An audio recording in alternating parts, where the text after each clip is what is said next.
Good morning. It's To Be Real Tuesday, and this is Dr. Kate Dow. I am Dr. Kate Dow, and I'm here to have a conversation with you about the disconnection that happens when we have anxiety. Why is this important? Well, because we all have so much going on. Life is pretty chaotic and crazy right now. Not just because of the holidays, right? But because of everything going on in life and all the changes and all the things that are, just constantly sort of triggering for people with anxiety. So we want to talk about how does that affect us when we have that kind of anxiety that leads us to get stuck up in our head. I call disconnection when we get stuck up here trying to find the solution. We're up here in our head and we're no longer connected in our body. And how does that affect us? It's how we're taught how to problem solve though, right? In school, it's like memorize, figure it out, like work it and find the solution. And that's how we're taught to like manage when things are not going well. And for people with anxiety, that's incredibly not a great idea, right? Because when we have anxiety, we're already up here being anxious, being nervous, being worried about what's not working and what we think we need to be doing to make it work, right? And when we get stuck in our head, we're like disconnected from our resources. And how does that affect us?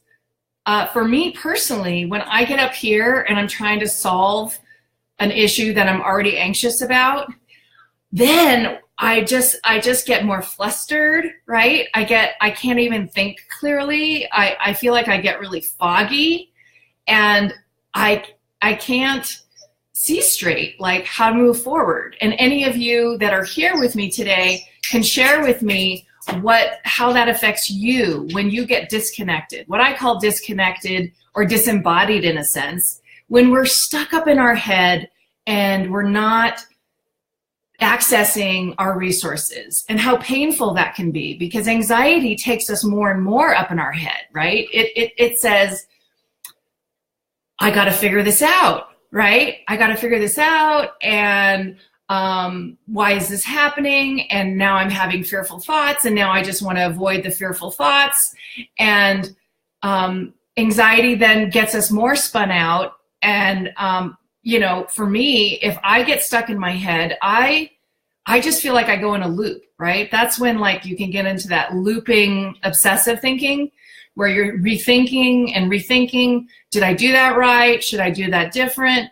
And we're searching for the solution in a system that doesn't really have the solution. And then what happens, right? What's the result of that? Well, when we can't find the solution because we're looking for the solution in our thinking mind, and we just get more and more confused and stuck in cycles, I usually can start to feel like, what's wrong with me? Like, why can't I figure this out? And maybe I'm not as smart as I thought I was, or maybe, I'm a loser because other people seem to figure it out, right? And that's where it can take me, right? If I let anxiety keep me going, I just start to feel like, well, it's just me. I'm the only one who can't figure it out and everybody else has it all down. And that's not true. And it's not helpful and it's hurtful, right? So we're identifying that being disconnected and stuck in our head, trying to solve things when we're anxious and when things are difficult isn't the solution. So here I'm offering a consideration. When we can drop into our body, when we can feel more connected in our heart, we can find more inner wisdom here. How do we fall into our heart? Hi, Melissa. How do we come into this deeper wisdom that we have here? Well, we can't find it here, right? This is like crazy land, especially when we're anxious. And all it's going to do is going to keep whipping us up into that fear and take us more out of our body. We want to come into our body. We want to come into this inner awareness and this inner guidance that we have here, right? So one of the easiest little tips I'm going to lay on you today is breathing, right?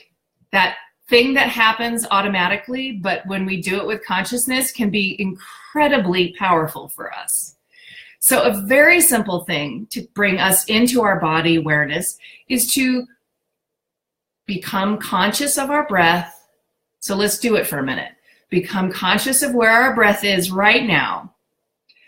Count your inhale pace, right? So just mentally give the mind the job to go, that's a 1, 2, 3, 4. And then I'm going to exhale 1, 2, 3, 4. And I want you to see if you can match your inhale with your exhale and just feel and become more conscious of your breath. So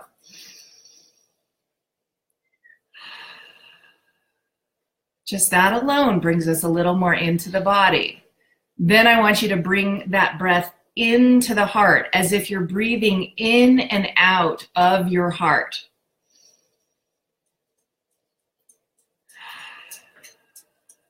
Same count.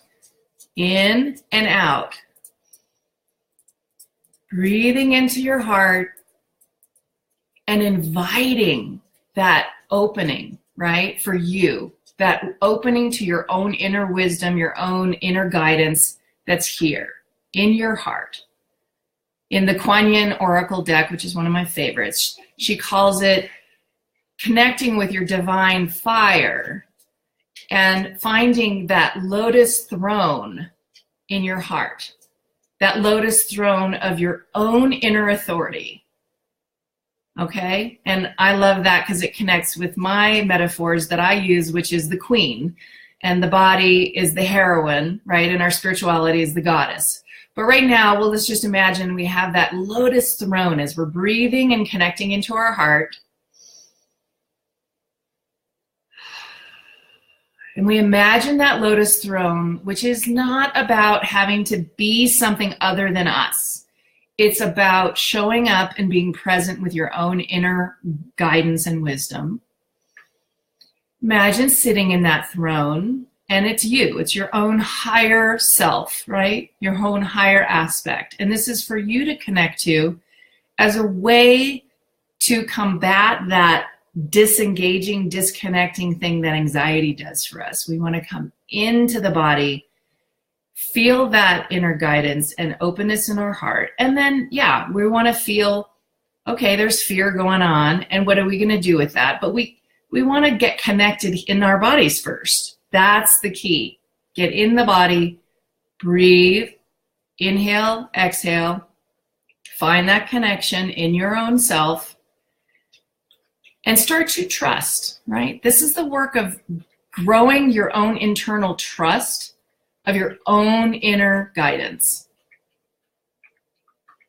We have lots of great teachers in the world and a lot of gurus and saints, and we have all kinds of support in the world and in the spiritual world, but we also want to cultivate our own inner trust in ourselves.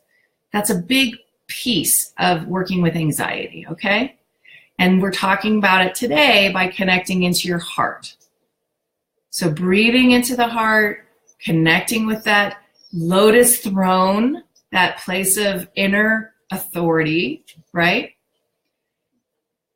And taking some time to practice that every day, just to be like, okay, I'm going to be a little more aware here of my inner authority so that I can practice listening to that when I get triggered with anxiety, right? I can practice listening and dropping into my own inner wisdom so that I am utilizing my own inner resources as well. And that's what we want to sort of cultivate for going through anxiety. All right. And we're just doing a short one today. So my invitation is to practice connecting in your heart, connecting with that inner authority of self-love, self-presence in your body.